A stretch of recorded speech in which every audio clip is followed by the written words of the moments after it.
Bem-vindos a mais um podcast Pode Falar Pro. Eu sou Dani Barilli e hoje nós vamos trazer um tema que ninguém verbaliza, mas todo mundo sente. Quando a gente faz um podcast com a intenção de ajudar o próximo, a gente tem que trazer à tona aquilo que está dentro do nosso coração. E falar da invisibilidade do irmão é um assunto muito doloroso, porque mexe com muita gente, com muita família que cresceu com muitas marcas, com muitas dores, irmãos que, quando a família vai, cada um seguindo o seu caminho, não consegue mais reatar aquele momento tão especial, porque esse irmão ficou invisível diante de uma necessidade especial ou de uma deficiência de um irmão, que possui vamos dizer assim, um cuidado, um carinho, um olhar mais zeloso por parte de quem cuida, que pode ser a mãe, pode ser o pai, pode ser a avó, né? Então, hoje sejam bem-vindos a mais um podcast que vamos trazer o tema O Irmão Invisível. Aqui comigo está a Mari, vou chamar de Mari, Mariane Krug, e que eu tive o prazer de conhecê-la por meio de uma amiga em comum. E ela tem essa história, porque ela traz, como eu também, essa questão do irmão, na presença do irmão com autismo. E o outro irmão, como que fica nessa história? Mari, agora se apresente e fale um pouquinho a sua história para a gente poder. Olá, meu nome é Mariane Krug, eu tenho um filho típico e um atípico, só que eu tô nesse mundo há pouco tempo, né? Nesse mundo de descobertas, de estudo, de aprofundamento mesmo de como a gente pode auxiliá-los, né? Dar esse suporte tão necessário a eles. E eu descobri em novembro do ano passado, então fazem poucos meses, né? A gente não tem nenhum ano aí de história no autismo. E o meu filho atípico, ele tem 8 anos, então a gente descobriu, ele tinha 7, e eu tenho um filho de 6 anos. E basicamente, hoje a gente vendo a história deles, e o comportamento do meu filho mais novo, meu filho típico, ele já sabia há muito tempo e ele já dava o suporte pro irmão muito antes da gente, entendeu? A gente observando, assim, comportamentos passados, desde pequeno, a gente vê como ele já era o suporte do irmão e a gente não enxergava. E como ele já se sentia sobrecarregado de alguma forma e a gente não enxergava, né? A gente não conseguia ver. Hoje, tendo o laudo, tendo acompanhamento, tendo ferramentas, a gente está conseguindo guiar melhor e tirar isso das Tá, costas do irmão também. mas como que foi o diagnóstico? Como que você recebeu o diagnóstico? Alguém te falou? Como é que foi Esse esse caminho, caminho? né? Porque quem está ouvindo quer saber assim, como que eu vou descobrir que meu filho pode ser autista? Porque a gente olha, fala, não, será, né? A gente acha que é comportamento, né? É. O meu atípico, ele é nível 1 de suporte, então acho que é mais difícil da gente conseguir. A gente acaba observando mais tarde um pouco. A Sim. gente sente algumas rigidez de comportamento, a gente sente algumas coisas, só que a gente acha que é porque A é mal educado, personalidade. é personalidade, ou a gente tá mimando e a gente acaba pegando um pouco mais duro com eles, e é totalmente o contrário que a gente tem que fazer quando a gente tem um conhecimento, né? Não dá para se Uhum. julgar agora. Mas na alfabetização, a gente começou a ter os desafios maiores, porque daí exigiam mais dele. E eu ia na escola e eu ia em vários lugares, e eu acho que as pessoas ainda não estão preparadas com esse olhar mais personalizado. Não, o seu filho é ok, pra gente ele é normal. E eu falava, gente, então eu tenho tipo 30 visitas na escola, sabe? Uhum. Eu falava, mas você não observa nada, essa rigidez de comportamento não pode ser. Eu queria que alguém me auxiliasse a ter esse olhar. E a família inteira falava: "Não, eu acho que você tá exagerando. Eu acho que ele é só tira isso da sua cabeça. Você tá colocando alguma coisinha na cabeça". Até que por conta eu falei assim: "Quer saber?". Fui atrás de uma profissional bem, renomada aqui, tentei pegar a mais indicada e realmente ele foi laudado com, nível 1 de suporte. E a partir daí mudou tudo. Mas a gente recebeu com bons olhos, porque a gente precisava saber como tratar esse comportamento que estava ficando insuportável. Não vem com receita, né? Olha, e é pesado, a gente acha que não, que parece uma criança muito normal. Você olha e fala assim: "Essa criança não tem nada", mas o dia a dia, Só as quem tá na tarefas, pele. acordar de manhã e conseguir colocar um uniforme. É uma guerra. É uma guerra, um simples uniforme. Então, hoje a gente já consegue nomear que briga que eu compro, que briga que eu não compro, sabe? Mas, voltando na história do filho típico. Todo esse suporte, o meu filho mais novo, que é típico, já dava pro meu atípico, porque ele falava, mãe, tá tudo bem se ele querer esse uniforme. E eu e o meu marido, não, ele tem que ir de uniforme, porque tem que. Tipo, Ele não queria pôr uniforme? Ele não colocava de jeito Então, nenhum. vamos falar isso, porque as pessoas que estão ouvindo podem pensar assim, se identificam, falam, meu filho também faz isso. Então, ele tinha a rigidez dele comportamental, ou até a sensibilidade, né, pra A gente roupa falar. é sempre a mesma. Ah, Agora, que a TCC está trabalhando, a parte comportamental, ele consegue incluir algumas roupas. mas Mas não é com relação à textura isso, não é sensorial. também, porque a roupa que ele usa geralmente é bem leve, ele quer usar só o uniforme da fazenda, assim. A gente tem um uniforme de trabalho e ele tem também, ele quer usar só esse uniforme. Então ele vai pra escola com esse uniforme, ele vai pra igreja com esse uniforme, ele vai pro casamento com esse uniforme. Ele vai pra todos os lugares com esse uniforme. Só que quando era criança, ele tinha um chinelo. Ele só Criança, trocava... mas ele é criança, peraí, quando ele é menor. que agora a gente já trata ele como né? tem 8 anos, né? Nossa, ele é adulto. Agora quando adulto. Não, mas quando ele era menor, ele tinha só um chinelo. A hora que acabava esse chinelo, ele comprava outro. Então, igual. Então, sempre teve algum objeto de apego. Assim que ele pegasse, fosse... Então, era uma dificuldade que a gente tinha, que a gente considerava que era uma manha, que era uma birra, que era... E é doído trocar. Não, não é assim, tipo, não, coloca. Dói no corpo dele. Ele fala, eu prefiro não sair, eu prefiro não usar, eu prefiro não ter, eu prefiro nada se não for pra ir com isso, porque dói. É um sofrimento real. Entendi. Só que até entender isso, a gente acha que é comportamento dele. Comportamento. Tarefas, a gente tem muita resistência em tarefas, porque sai do ambiente escolar. Ele sabe que lá ele tem que fazer isso. Saiu do ambiente escolar. É a rigidez. É a rigidez. Deixa eu te fazer outra pergunta. Como que foi pro irmão quando teve o diagnóstico? Foi libertador? E o que o irmão sentiu? Foi libertador porque a gente buscou terapia pro irmão, né? Aí que entra aquela... Agora que nós vamos chegar na parte, né? A gente buscou terapia pro irmão para ele conseguir ter sua própria vida. Porque ele se doava tanto. Se tinha que dividir um chocolate, ele dava o maior pro irmão e ficava com o menor. Então ele sempre se doando.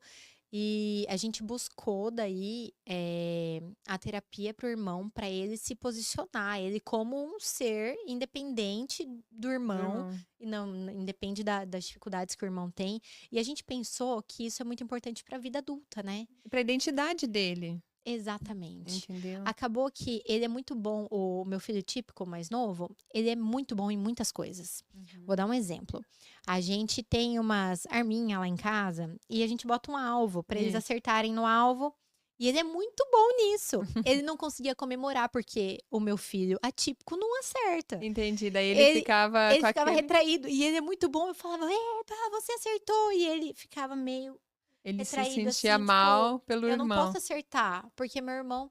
Não consegue. Meu irmão não queria descer na escola.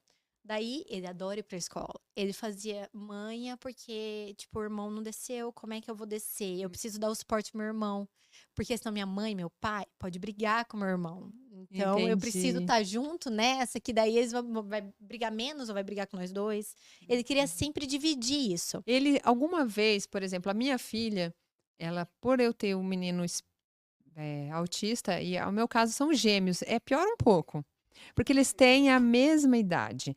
E estudam na mesma sala. As demandas são iguais. Só que assim, desde bebê, assim, já da outra escola, a escola falava assim, eu fico preocupada com ela, porque ela vai se sentir responsável. Eu nunca dei responsabilidade para ela. Mas a gente percebe assim, que ela teve que aprender desde cedo, desde bebê, a esperar. Sabe? Porque você tá sempre atendendo o outro. Tá sempre atendendo o outro, sempre dando prioridade pro outro. Isso dói na gente, porque assim, ela falava pra mim, mamãe, você não me ama. Você não me ama. Eu falava, eu te amo, filha. Aí um dia eu fiz ela entender isso de uma maneira prática. Eu dei banho nele e nela e falei, enrolei os dois na toalha e falei: "Agora se viram, coloca o pijama". "Mamãe, mas ele não consegue". Eu falei: "Mas eu amo mais ele. Você não acha que eu amo mais ele? Eu não vou mais ajudar, eu acho que ele pode se virar, ele consegue igual você. Porque se eu ajudar ele, você vai falar que eu amo mais ele, então eu não vou fazer". Ela saiu e falou: "Mano, vem cá que eu vou te vestir". Porque Daí só ela viu o estávamos nós suporte que ele 3. precisa. Ela viu, porque antes ela ficava competindo, tudo ela queria competir porque ela queria atenção, Sim. sabe, Mari? E demorou para eu ver isso, assim, não é que demorou para eu ver, eu não conseguia, dar conta de tudo. Por exemplo, quando ela foi internada, eu ficava 12 horas no hospital, 12 horas com ele. Ficava 24 horas Full time, dividido. sem dormir, sem nada. Sem nada, entendeu? Então eu tinha que me redobrar. Então, de dia eu ficava com ele, à noite eu ficava com ela no hospital. E, assim, a gente não sabe nem de onde vem a força. Eu falo que é de Maria, que eu sou muito devota a Maria de Nazaré, independente da religião de cada um acredite no que quiser, mas a gente tem que acreditar em Deus e ter esse suporte da fé. Então eu falo assim, essa força que a gente traz de dentro para administrar essas situações é muito difícil. E a gente tem essa preocupação com essa irmã. Eu não sei se ele teve alguma fala, alguns ciúmes, mas ela sempre teve ciúmes dele. Por exemplo, essa história, a gente fala assim, o que que é igualdade, equidade, né? Porque o que que é? Eu falo assim, o pai, assim, eu vi isso muito na família do meu esposo. O que dava para um, dava para outro. Aí eles tiveram que aprender junto comigo que isso não é certo. Porque se eu der a mesma coisa para os dois, eu vou estar sendo justa com ele? Não. Eu não vou estar E nem sendo com justa. E ela. nem com ela. Porque o que é bom para ele, às vezes, não é bom para ela. E cada um merece ser visto como indivíduo único. E isso é para a vida, não é só para criança Exatamente. especial. Sabe? Esse olhar de ver que cada um tem uma necessidade.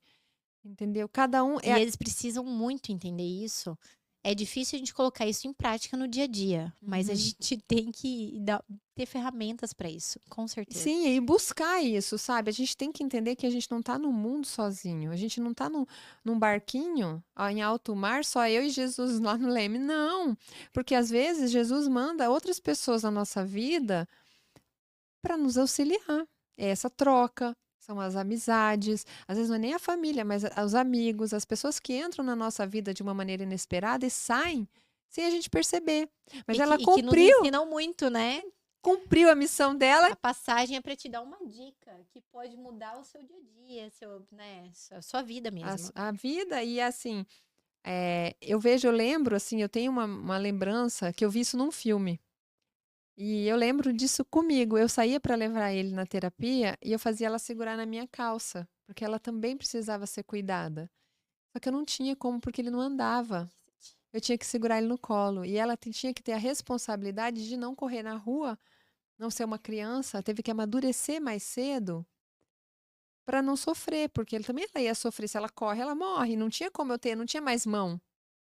Então eu lembro dessa cena, desse dia eu descendo e falando para ela: segura na minha roupa e vamos em tal lugar.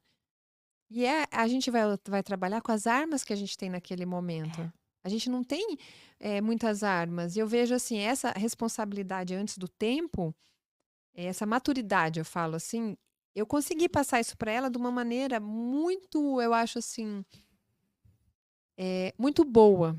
Muito leve, né? É Não foi muito leve, pesada não. nesse Porque o sentido. que que eu falei para ela assim, que eu acredito nisso, Mari. Eu não sei se você acredita, qual que é a sua crença, depois que você começa a entender algumas coisas, o propósito da sua vida, o por que que você tem 2 filhos assim, e eu vejo assim, eu falo para ela: "Filha, a gente está na melhor família que o papai do céu podia dar. Ele só deu você como irmã porque você é muito especial, porque você consegue ver o Davi de um jeito que ninguém consegue". E essa valorização do outro às vezes falta. Só que assim, como é que eu vou culpar uma mãe? Hoje eu falei isso até para a minha funcionária lá em casa, ela falando assim que a mãe dela não ensinou, que eu falei que lá na escola ensinaram como que os bebês nascem. E aí eu falei assim, a minha filha aprendeu na escola e eu fico feliz deles não mentirem, falarem como que acontece, como que é o parto. E aí ela falou que ela ficou muito triste que a mãe dela não ensinou. E aí eu falei para ela, mas como a mãe dela ensinou ela? Então a gente vem de uma geração que era totalmente diferente, não Não, tinha informação. a gente tá numa transição que exige muito estudo, empenho mesmo. Além de tudo, exige um empenho, né? Da gente buscar e como passar isso para as crianças, né? E assim, eu passei de uma maneira, eu tento passar de uma maneira suave, que ela não tem responsabilidade. Quando a gente sai, eu não falo, cuida do seu irmão. Olha seu irmão. Eu falo assim, se tem um monte de amigos, eu falo, gente, ó, fica de rabinho de olho no Davi, mas para todo mundo. E eu era totalmente o contrário, Dani. Ah, é? Me conta. Me conta. O irmão cuidava e eu falava, não, deixa, ele tem que se virar antes do diagnóstico. E ele ficava agoniado, tipo, a gente viajava, o irmão queria sorvete, picolé. Falava, vai lá, Mariano, pega o seu, Teodoro, você vai pegar o seu. Teodoro falava, eu não vou. Eu não vou. Eu falei, você vai ficar sem. Tudo bem, eu vou ficar sem. E o irmão olhava e falava, tipo, mãe, tudo bem eu pegar um pra ele, tá tudo bem, eu pego. E eu falava, não, e ele não comia também, porque o irmão não ia. Eu falava, então os dois vão ficar sem. Nossa. Eu chegava nesse ponto, mas é que eu queria. Quem que é rígido aqui? Exatamente. Você se viu rígida? Falou assim, nossa, ele é rígido, mas eu também sou. Sim, mas eu não tinha conhecimento, Dani. Eu queria, por ele ser mais velho e eu não queria pesar o mais novo, eu não tinha conhecimento. Hoje eu vejo bem aquilo que o irmão mais novo já enxergava o suporte que o irmão mais velho precisava ter e eu não enxergava. Entendeu? Eu ainda não consegui, como eu tô muito nova nesse mundo, eu ainda não consegui conversar com ele, tirar essa responsabilidade dele. Ele foi pra terapia, a gente tá pegando informação, se suportando também pra gente conseguir ter esse nível de conversa. Eu tô muito no início ainda, sabe? Mas isso é construído, não tem uma Não fórmula. tem uma Porque fórmula. cada família tem uma estrutura, tem uma organização. Às vezes eu fico pensando nisso, sabe? Não existe uma fórmula mágica. Eu acho que a fórmula é o amor. É. E assim, eu tenho um marido que é super parceiro, sabe? Então ele chegou lá, tudo, ele ficou uns dias meio assim, será que é mesmo? Aquela negação, eu falava São Tomé, eu não É. acredito vendo, não será? isso aí, será que é mesmo? Será que a gente não tem que fazer com outra pessoa? Será que a gente não tem que buscar outra coisa? Eu falava, mas aqui lê. Tem dúvida? Não tem dúvida. Mas ele é muito parceiro e muito engajado também nesse processo. Hoje em dia ele é muito engajado. Então isso me ajuda muito. Agora, uma mãe que às vezes não consegue esse suporte em casa, fica muito mais difícil, porque os desafios são diários. Há umas 2 semanas atrás, o meu filho estava em crise, não queria ir para a escola de jeito nenhum. De jeito nenhum, porque foi Dia das Mães, tinha ensaio de Dia das Mães. Falei, tudo bem, você não precisa participar, mas tinha a exposição do ensaio. Foi uma semana de prova. Foram muitos desafios, assim, em 2 semanas que teve na escola. E ele nunca ficou 10 dias sem ir para a escola. A hora que a gente via, só que nesse processo, no café da manhã, o café da manhã estava pronto. O mais novo tava lá sentadinho tomando café da manhã e tava o pai e a mãe aonde? Tentando tirar o outro de dentro do quarto. E ele tomando café da manhã sozinho. Sozinho. Eu já vi isso lá em casa várias vezes. E eu já parei, pensei, e falei, olha lá. E Olha ele lá. quietinho, tomando café da manhã. E assim, engolindo tudo. Ele odeia ficar sozinho. Ele vai no banheiro, ele quer que alguém fique junto com ele. Porque ele é apegado, ele é amoroso, ele é grudento, sabe? É o jeitinho dele. E ele tomando café da manhã sozinho. E ele engolindo calado, quietinho. Eu chegava e falava, ô, meu amor, você ficou com sozinho. A mamãe vai sentar um pouco aqui, vamos terminar de tomar café. Mas não dava tempo nem de ninguém tomar café. E virava aquela Correria. confusão. E não, olha, aquela confusão. Quando passou a crise, quem ficou doente? O mais novo. Mas é emocional, não existe. Mari, não existe receita. É assim, o corpo sente, o corpo fala. A emoção que A hora você que ele joga conseguiu é relaxar, a hora que vai. Ele regrediu, fala igual bebê. Mamãe. Eu passo por isso. Eu tenho um gato em casa. A filha fala igual gato. Eu falei, ih, baixou o gato. É. Aí o irmão fica. Aí ele entra em crise, porque ele não suporta essa voz fininha. Aí ele bate nela. Esses dias. Vira uma bola de neve. Vira uma bola de neve. Esses dias eu tive que parar o carro no meio da rua pra separar a briga. Acontece. E fazia assim, sem brincadeira, mais de ano que isso não acontecia. Mas chegou num ponto porque ela estava reclamando de uma amiga. Não tinha nada a ver com o contexto, nada com ele, nada. Mas ele desregulou tanto, ele entrou em crise por causa daquela mi. E eu tive que brigar com os dois, porque eu falei assim, você sabe que seu irmão não gosta do gato, e você faz o gato, você tá pedindo. E exatamente isso que acontece. Ele começa a falar, eu não tinha essa noção do gato, agora eu vou começar. Eu falo, para de falar igual bebê. E o outro irmão fala, não, Mariana, eu não gosto disso. Mariana, para com isso. Mariana... E vira confusão. Mas é o ouvido, eu não sei a sensibilidade sensorial, tanto que na escola, auditivo, é muito. Lá na escola, tivemos que mandar abafador, porque as crianças voltam do intervalo com muito agitadas e estavam desregulando ele muito. E isso é uma coisa, às vezes, que as pessoas não percebem. Quando a gente faz o acompanhamento e começa a anotar, porque a gente tem que anotar, porque o cérebro da gente não guarda nada. Aí você percebe os momentos dos gatilhos. Qual que foi o gatilho? O barulho, esse auditivo dele com esse som de gato miando o tempo todo. Mas vem cá, ele alguma vez, o menor, vou falar assim, o menor e o maior, para ficar mais fácil. O menor, ele falou, teve alguma fala de invisibilidade? Eu não me sinto amado, mamãe, eu queria você só para mim. Tudo pro Teodoro. Só faz isso pro Teodoro. Na verdade, a gente, né, não percebe, acha que faz tudo pros dois. E, é só pro Teodoro, só faz isso pro Teodoro. Mas isso só quando acaba a crise do irmão. Durante a crise, ele fica calado. Ele se comporta igual um homem adulto. Passou a crise, vem tudo à tona. Vem tudo à tona. Tudo aquilo que estava guardado vem pra fora. E daí ele verbaliza assim: ah, mas é só pro Teodoro, só faz pro Teodoro, é tudo pro Teodoro. Acontece. E assim, você vê, assim, os nossos maiores dilemas, eu falo que não são nem na rua, né? É em casa. É em casa. Que é onde a bomba estoura. Total. Que ali a gente tem dificuldade para comer, dificuldade para vestir, para tomar banho. Pra ter horário. Tá tudo organizado, cronometrado. Não, eu falo que vida de mãe atípica, ó, você que tá aí vendo e ouvindo, vida de mãe atípica é cronometrado. Ó, a gente não pode chegar antes, porque o menino causa nas recepções das clínicas ou do tratamento, e a gente não pode chegar... E a gente não pode chegar depois, porque se a gente chega depois, a gente perde o horário de tratamento. E não existe fórmula de trânsito mágica para chegar no horário. A gente vive estressada. Se eu chego, assim, na escola pode entrar até 7h10, né? Até 7h12, na verdade. Se eu ela sabe até os minutos, ó, 7h12. Se eu chego lá, se eu chego 7h10 e já tem muitas crianças dentro da sala de aula, que ele tem que ir quebrar o gelo, ele não desce. Ai, meu Deus. Porque daí, como que eu vou encarar uma sala de aula cheia e eu vou chegar? Entendeu? Então, eu tenho que chegar até 7h05, no máximo, que daí ele entra, não tem tantas pessoas, ele não precisa ter esse quebra-gelo. Ele entra sorrateiramente. Isso.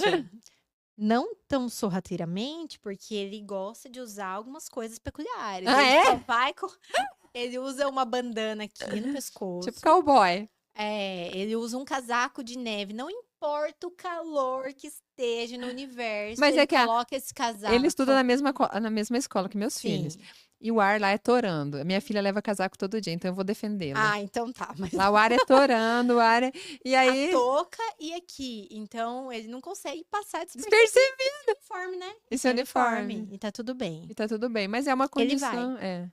O importante é ele ir pra escola. Exato. O uniforme, em dias que tem passeio, a gente já combinou, ele consegue colocar o uniforme. Então, mas vai quebrando um pouco essa rigidez assim, né? É uma coisa de cada vez. O que a terapeuta tá me ensinando? Não adianta a gente comprar todas as batalhas. Qual que é a batalha de agora? Ele ir para a escola. A próxima, ele fazer tarefa. A próxima, ele mudar roupa. Tá tudo certo. Então, vamos uma de cada vez? Mas eu falo, esse é meu lema, é um leão por dia. Não vem com a savana inteira, porque a savana eu não dou conta. Mas a gente só consegue isso se a gente tem um diagnóstico. Sim. Se a gente não tem diagnóstico, fica igual a história do sorvete. Por que você não vai? É aqui, ó, tô olhando. Que frescura! E o irmão, eu pego pra ele e falo, não, se você pode, ele pode. Então, eu também não quero. Se o meu irmão não vai, eu não vou. Então, a gente precisa, o diagnóstico é libertador. Sim, porque... Mas não é só pro caso de criança autista. Eu acho que, assim, o autoconhecimento é libertador. Quando você sabe com quem você está lidando, você consegue lidar com aquilo.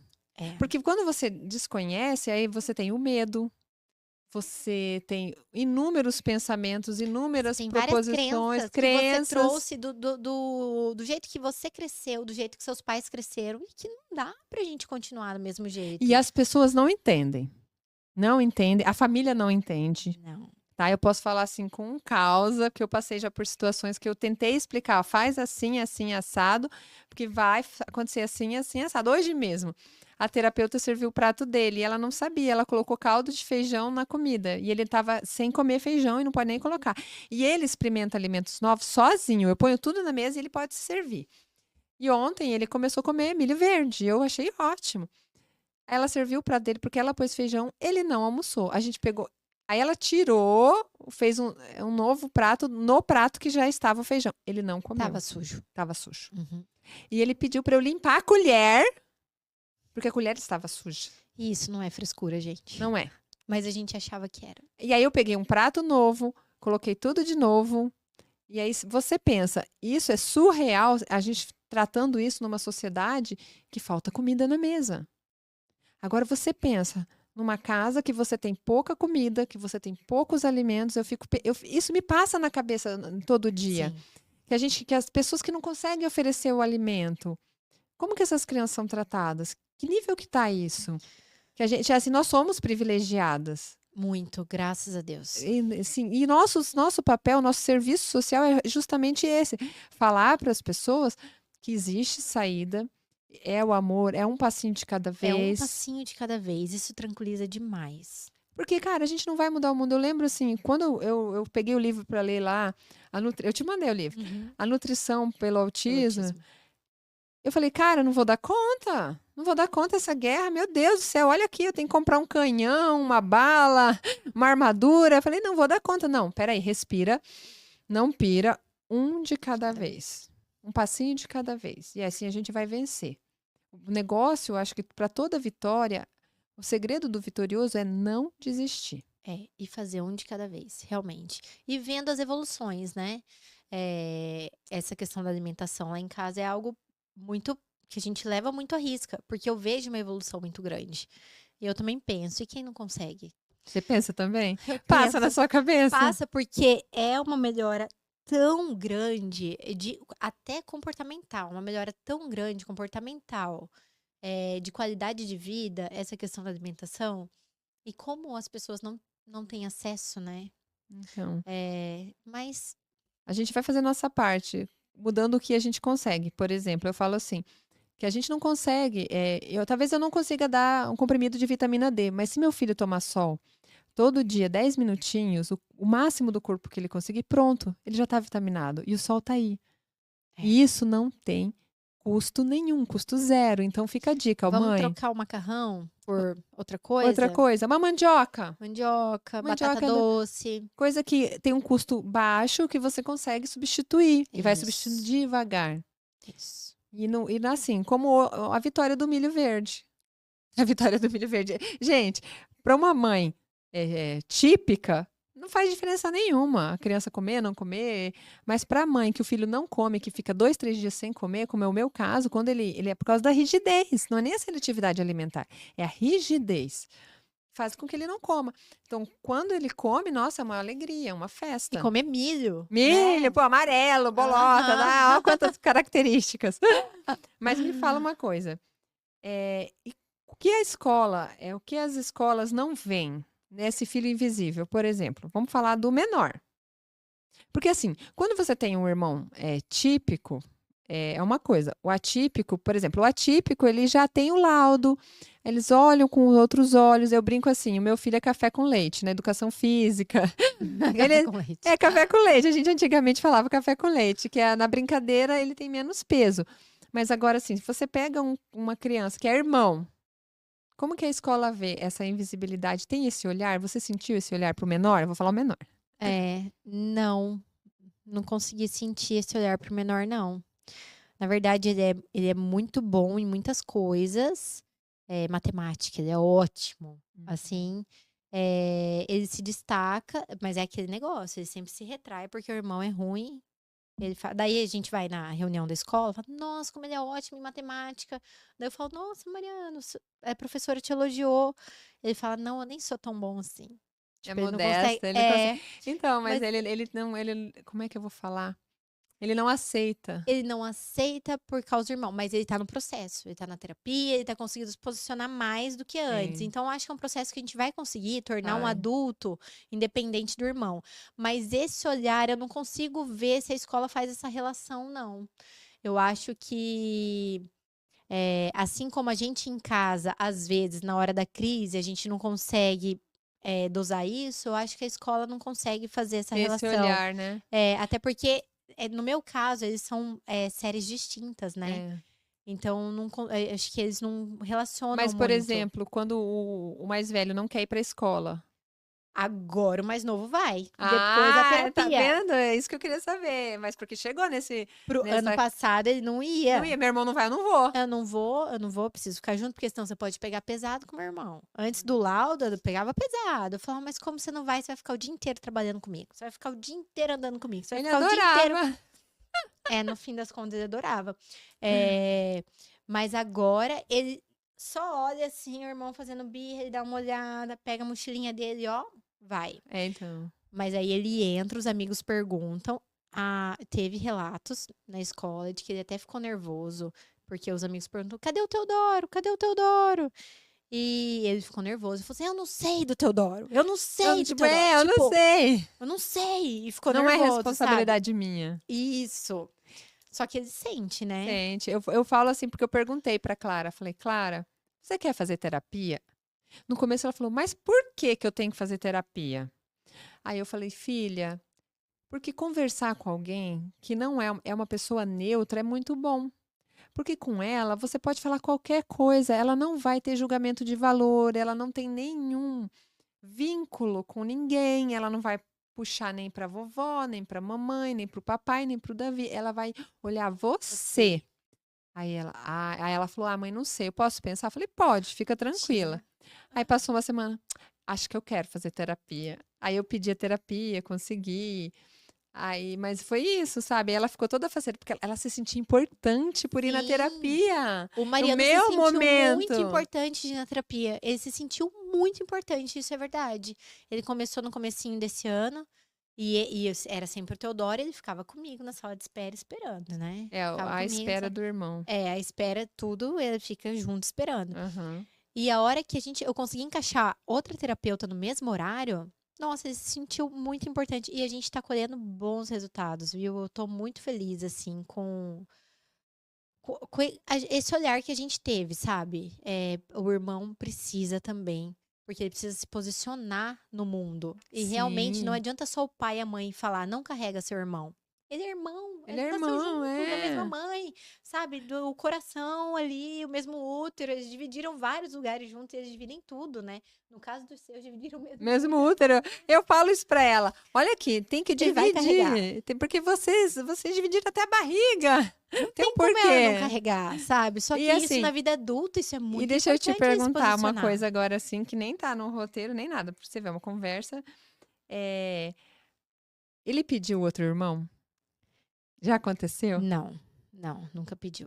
Não, a Clara, esse ano, ela chegou pro meu marido, assim, eu tava tomando banho, eu ouvi.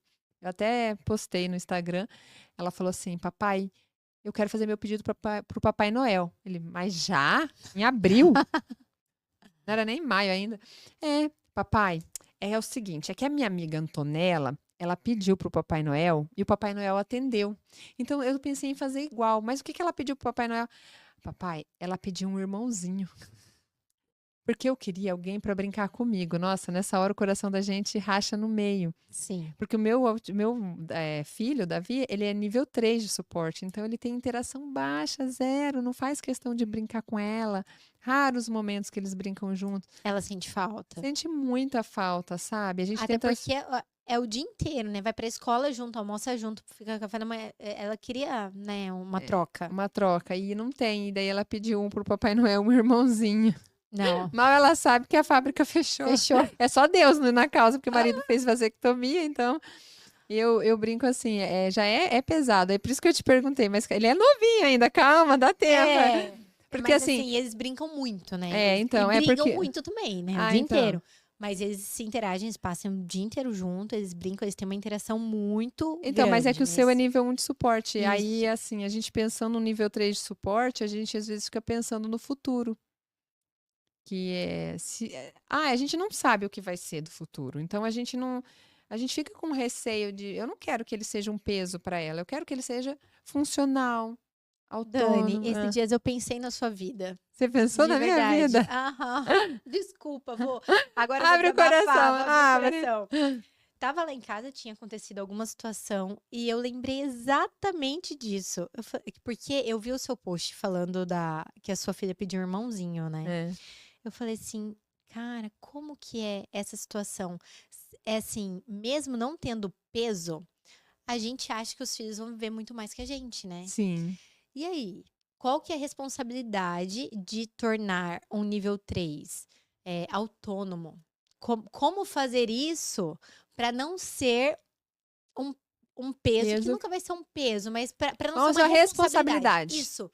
Eu pensei exatamente nos seus filhos e na sua vida. Isso ficou na minha cabeça, ficou. Falei, gente, não sei como que eu faria isso. Então, sabe, eu me coloquei no seu lugar e eu não conseguia achar uma resposta. Você já ouviu falar que a fé, Mari, a fé é assim, você põe o pé e Deus põe o chão. Então, eu acredito, a minha fé é inabalável, sabe? E eu falo assim para você, eu vou pôr o pé, Deus vai pôr o chão. Vou fazer a minha parte. Aqui. Fazer a minha parte. Porque a hora que eu for, que assim, eu vejo que tem muitas mães que sentem medo de morrer. Eu não sinto medo de morrer, sabe por quê? Porque eu acredito em Deus. Tudo tem um porquê. A gente tem que acreditar. A gente tá perdendo a fé, a gente tá perdendo a esperança no futuro. A gente tá perdendo... E a gente tá no medo, né? Medo não é de Deus. Não, o medo ele te paralisa. Entendeu? Eu tenho que fazer o máximo que eu conseguir hoje para que amanhã a gente colhe os frutos. Você está plantando, você não está plantando, você está com lavoura lá de coisas lindas, maravilhosas, porque você acredita que vai nascer. Você não acredita que a formiga. Muito. Você não acredita que a formiga vai chegar lá e vai destruir tudo. Ou que uma chuva de pedra vai destruir tudo. Entendeu? Acontece, mas você não pensa nisso. Não. Você vai sempre buscando o melhor. A gente não pensa plantando no pior nunca. Nunca. Aconteceu uma história, eu vou contar uma historinha aqui que eu ouvi isso, é um relato real. Eu não lembro quem me contou, mas a história é o seguinte. Existia uma criança que foi deixada no orfanato e ela tinha uma deficiência intelectual grave quando criança. E por causa da deficiência ela não foi adotada. Só que o orfanato, ela cresceu, envelheceu e o orfanato fechou. Uma das enfermeiras que trabalhou no orfanato adotou ela. É uma história real. Quando é que... Você já viu alguém adotar um idoso? Pois ela adotou. Nessas horas eu falo, tá aí Deus. É Deus. Tá aí Deus se manifestando. É Deus. Como eu vi, eu lembro no dia que eu fui buscar medicamentos para minha mãe, ela faleceu de câncer. E eu fui buscar medicamentos, eu sentei do lado de uma senhora. Eu falei, a senhora também tá pegando medicamento? Tô, mas não é para mim, não. São pros meninos que eu cuido. Eu falei, a senhora cuida? Eles são o quê, seu? São meus vizinhos. Como assim? A senhora saiu da sua casa, tá enfrentando fila, tava frio e chovendo. Ela falou, eles são autistas, todos eles têm alguma deficiência, são 5 crianças.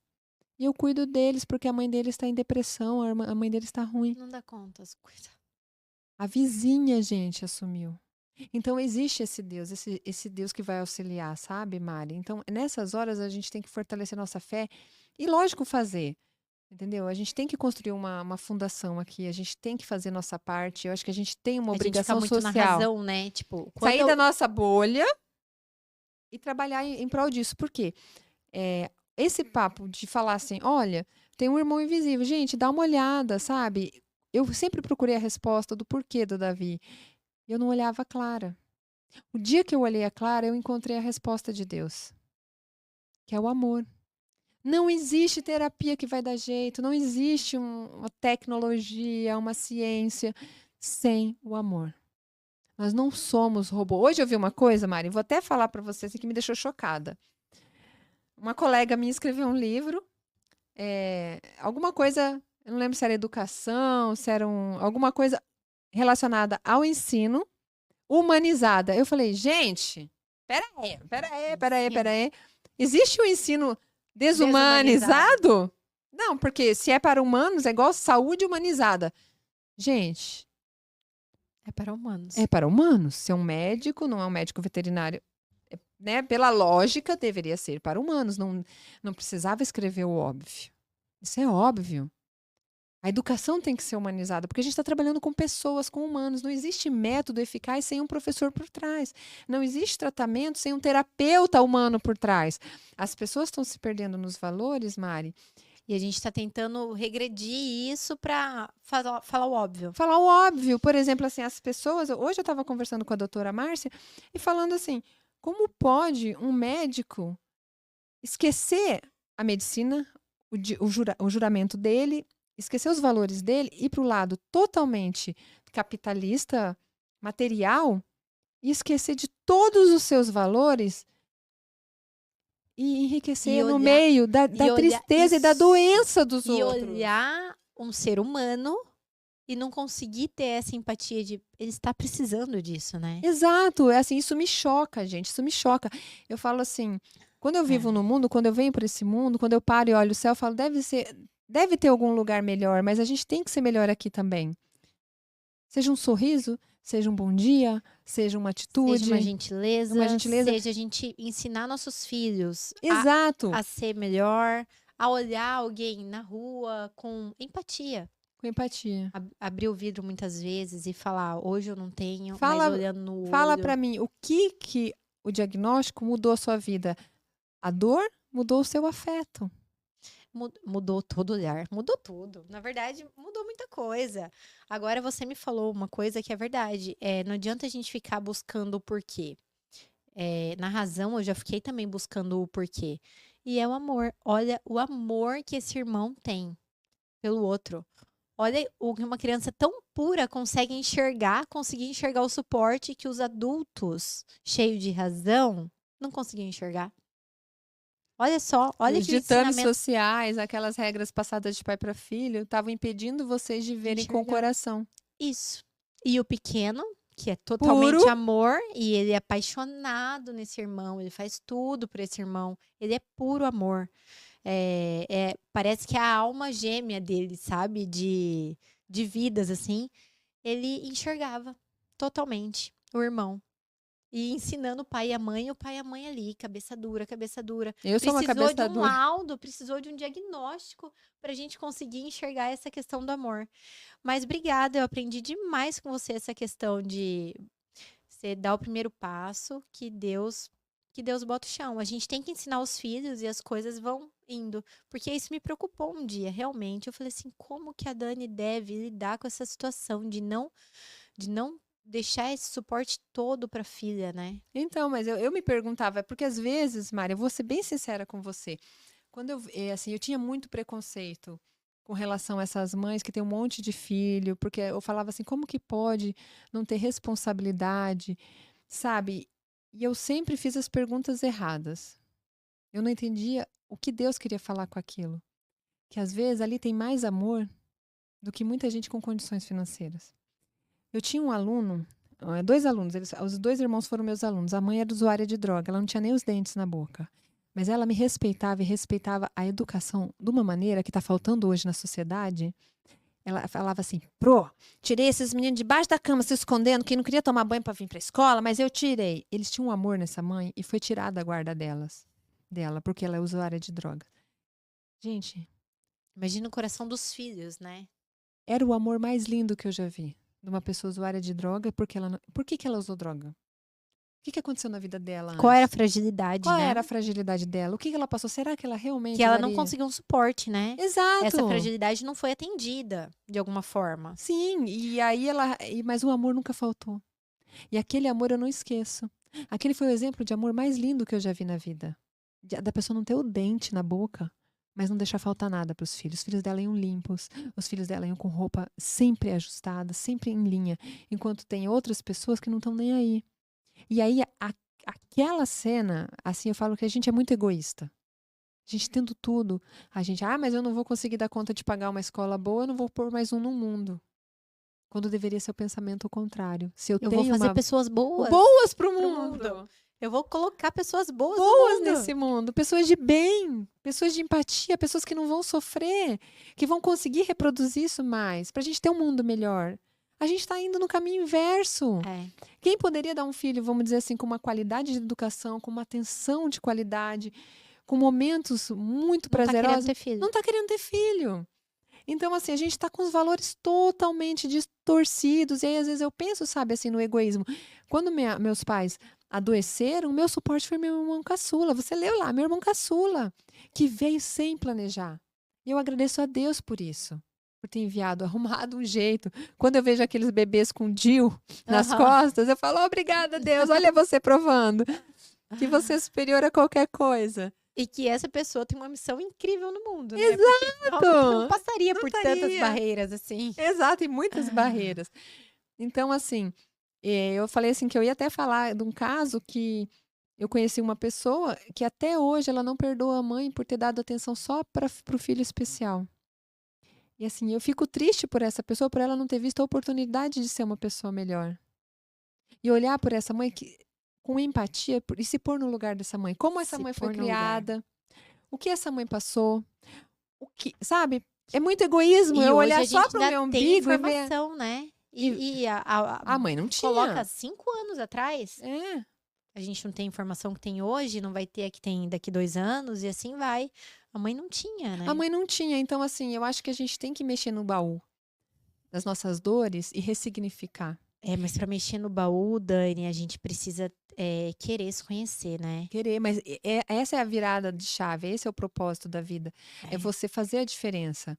Mas eu falo assim, o que a gente pensa lá em casa, eu e meu marido, que essa missão que a gente tem de ser mãe de filho atípico é porque a gente tem grandes coisas para fazer aqui. Com certeza. A gente tem que ter esse olhar gigante, a gente tem que ter esse olhar de empatia, a gente tem que ter esse olhar olhar para as outras mães de outra forma, sabe? Sem o julgamento. Sem o julgamento. Sem julgamento, a gente falou junto, sem julgamento. Sem o julgamento de por que teve 5 filhos, por que teve 10 filhos.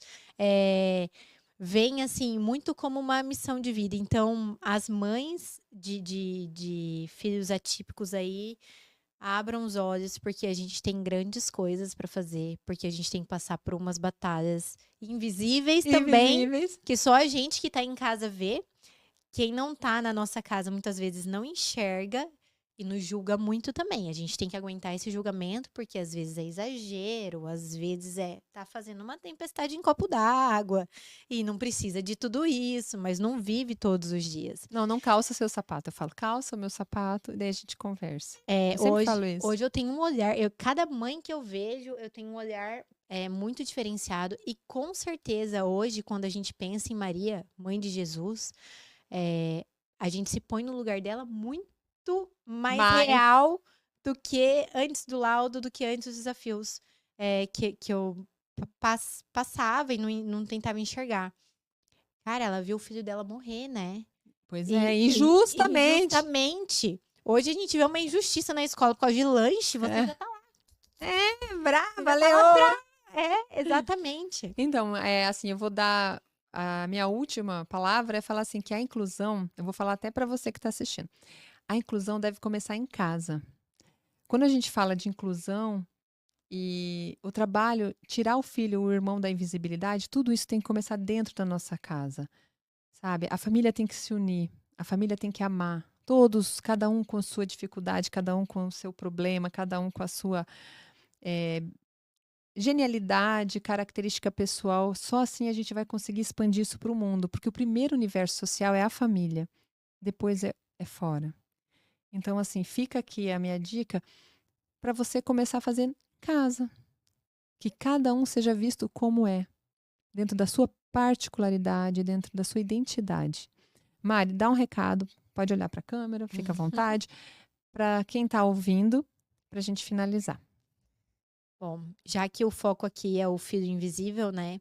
Com certeza esse filho invisível tem uma missão aí. E a gente tem que, na verdade, aceitar o laudo é o primeiro passo, né? E olhar para esse filho invisível de uma forma carinhosa, que ele também tem as suas batalhas e não se julgar se uma hora ou outra você não conseguiu atendê-lo.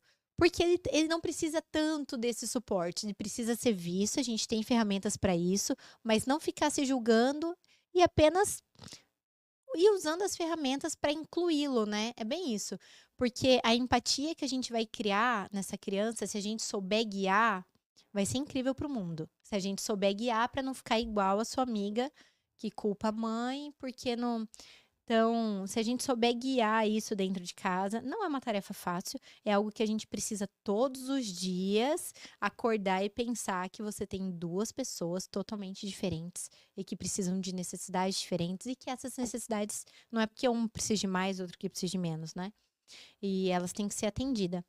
Então, o primeiro passo, aceite o laudo. O segundo passo, não se julgue. Terceiro passo, ajuste uma coisa de cada vez e tente enxergar os dois como caixas separadas, né? Obrigada, Mari. Eu Foi que uma agradeço. delícia. Você viu? A hora passa que nem vê. Uhum. Eu quero agradecer a você que escutou, que chegou até o final. E a gente sempre tem um assunto bacana. Você que ainda não segue nossa página no YouTube, siga a nossa página, curte aqui, siga o Instagram, Dani Barilli. E eu te espero para o próximo episódio do Pode Falar Pro, porque aqui a gente fala mesmo. Aham.